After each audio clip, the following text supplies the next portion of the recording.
Chapter 2. The Lawyer's Story. Recovering from the stunning blow she had received, Nancy sprang from her car. One glance disclosed that a gray coupe, approaching the intersection at high speed, had failed to stop at the red light. Its driver had attempted to swerve his machine aside, but it had struck and crushed the rear right fender of the Drew car. "Oh, see what you've done!" Nancy cried in dismay.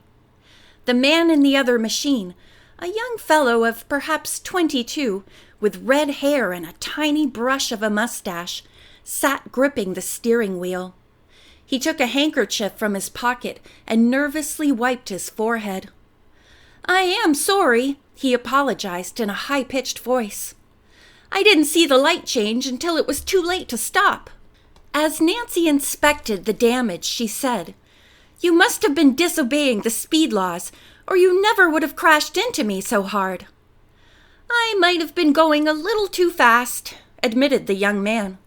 "But please, I beg of you, don't report the accident to the police." "Of course you'll pay for all this damage," said Nancy. "My car will need another fender and probably a lot of work done on it. Take this," suddenly cried the other driver, shoving a bill into her hand. "It should cover everything." Before Nancy could say a word, he backed up his car, gave the steering wheel a whirl, and shot down the street. "Well, of all the nerve! To run off like that!" the girl exclaimed indignantly. "I'll get his license number."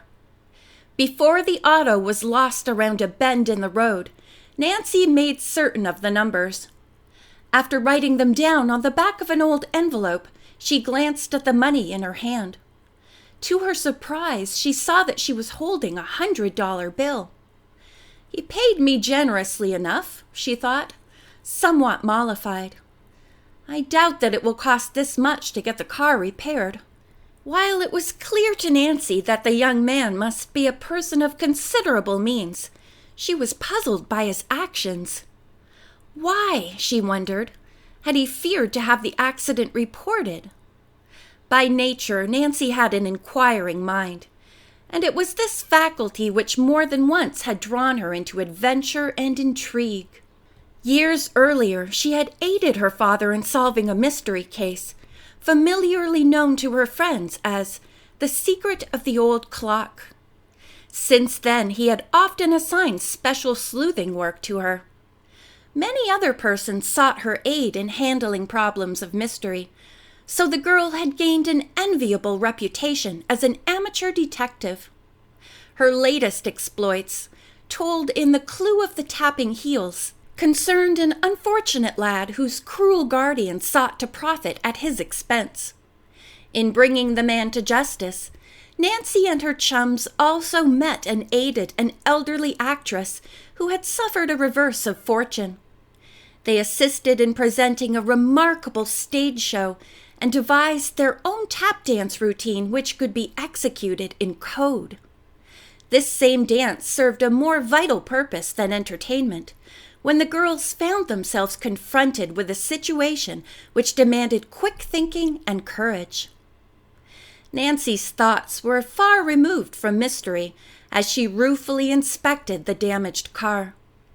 The rear fender had been jammed so hard against the tire that she feared a tow truck would be required to haul the wreck to the nearest garage. "Hello!" suddenly called a voice from the sidewalk. "What have you done now?" Glancing up, the girl saw her friend, Ned Nickerson, coming toward her. "What have I done?" Nancy echoed with an indignant wail. "Did you see what happened? This accident wasn't my fault. A man just ran into my car and then drove away as fast as he could." "He certainly made a nice mess of your machine," Ned said, shaking his head. "You'll never get a penny either." "Oh, won't I? Just look at this." Ned whistled softly as he saw the $100 bill.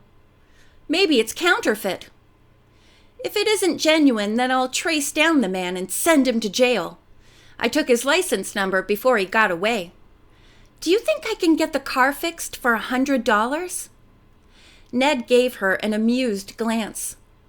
"Say, you ought to be able to rebuild it for that. Here, give me a hammer and I'll straighten out the fender so the wheel will turn."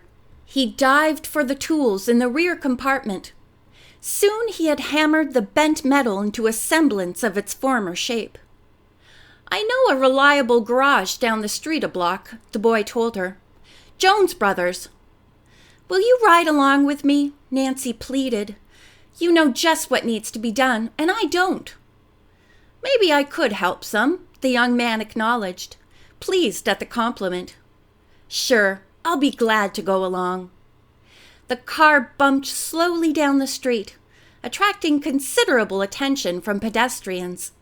Nancy turned into the garage and waited anxiously while Ned and the mechanic discussed the extent of the damage. "The axle isn't bent, so that's good news," presently young Nickerson reported. "He wanted $75 to put the car in first-class condition, but I convinced him the job was worth only $50. "Oh, thank you, Ned." "That leaves a nice profit of $50 for yourself. Not bad." "The money isn't really mine," Nancy protested quickly. "I'll have to give it back to that young man." "How will you ever find him?" "I'll trace the license number," Nancy said quickly. "But I'll not have much time before my boat sails." "How long before I'll have my automobile again?" she inquired of the mechanic, gathering up her purse and gloves from the seat. "Not until tomorrow night." "Oh dear," the girl sighed. "I'll need it for so many errands." "I'll be glad to let you use my old bus," Ned offered generously. "Will you need it now?" "No, I was on my way to Dad's office. That's only around the corner. Thanks for the offer and all your help." Saying goodbye, Nancy walked a block to the tall building where her father had his offices. As he was busy with a client, she waited 10 minutes before being able to see him alone. "You didn't waste much time in coming," he smiled in greeting a few moments later. "Unfortunately, you've arrived at an awkward moment. I'm due for an important conference in 5 minutes. Oh, Dad, after all the trouble I have had in getting here." "I'll tell you as much as I can about the case I want you to work on," Carson Drew said hastily. "It concerns an old client of mine, a man named Trenton." "Do I know him, Dad?" "I think not. He has a daughter named Doris, a rather charming girl, I understand. Is she about my age?" "No, Doris must be older, around 20 or 22, I'd say. Mr. Trenton tells me that she was formerly a very docile young woman, willing to listen to the suggestions of her parents." "You say formerly?" "Yes, but of late the girl has become unmanageable. Mr. Trenton has begun to lose patience with her." "In just what way is the girl unmanageable, Dad? After all, she's 22. "For one thing, she refuses to marry a certain young man favored by her father. His name is Henry Washburn. He's the son of Mr. Trenton's deceased partner. The match would be an excellent one." "From Mr. Trenton's standpoint or from Doris's?" Nancy inquired dryly. "Well, I rather think myself that the question of money may be involved," Mr. Drew declared. "Trenton is reputed to be a wealthy man, but I know he lost a large amount last year. The marriage undoubtedly would not be detrimental to his business interests." "If the girl doesn't love Henry Washburn, I shouldn't blame her for becoming unmanageable. Her parents should be more reasonable," Nancy declared. "Mr. Trenton is an old client of mine," Mr. Drew said with a smile. "That is why I promised to do what I could." "I don't see what this case has to do with me," said Nancy. "I'll tell you," replied her father.